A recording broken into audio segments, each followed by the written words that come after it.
I really wanted to go on the Brazil trip. One, because it's the homeland, birthplace of Jiu-Jitsu. So that was really cool. But more so, being able to visit Professor Tony's hometown and his community, and knowing that it was going to be a very immersive experience, really getting to know the community, hanging out with locals in a relaxed setting, and obviously training jiu-jitsu with them. I think if you have that opportunity when you go anywhere, to have that really immersive local experience and really get to know the way of life there, the local culture, that's a really great thing you can do when visiting a new place.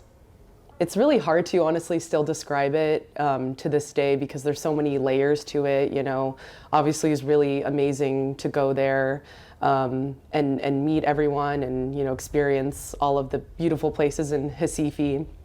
But more so like a feeling that I had and I continue to have, I think, after coming home is feeling a lot of gratitude for being able to witness and be a part of these social projects that they're doing through jiu-jitsu down there, by the community, for the community.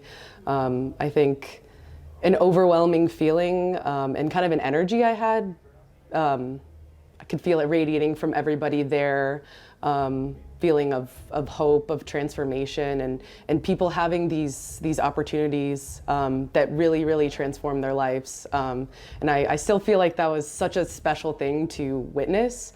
It's kind of one of the main experiences, feelings I had from the trip. The night after our first training, when we got there, we were all on the mats, getting to know each other. It's really exciting, can be a little intimidating to, train with new people. But it was really cool for me, and I think for a lot of the other women on the mat, to be there with so many women, and being able to train with new women. That's always sort of a struggle for us, and it's really exciting when we have that. And so afterward, one of the women that I had trained with that night said it was the best training night of her life, and a huge part of that was because of the amount of women on the mat. So that really moved me because, one, I felt the exact same way, and two, it really reminded me of the importance of women's presence on the mat. And it was really amazing that us being from different places around the world, we had that shared value and that understanding of the importance and how it motivates us, supporting each other, persevering together on the mats.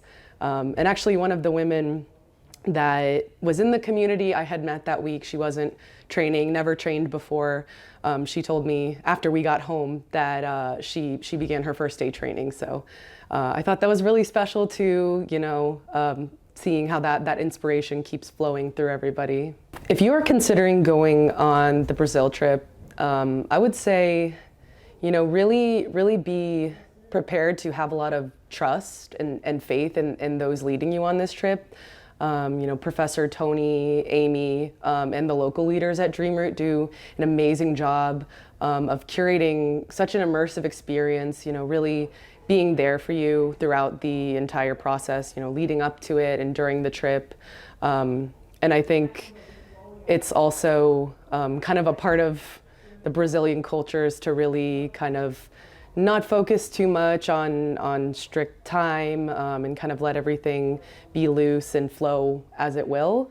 And that's a really great thing that you could do preparing for the trip, and being there to be able to really relax and be in the moment. And that's truly what makes it a great experience.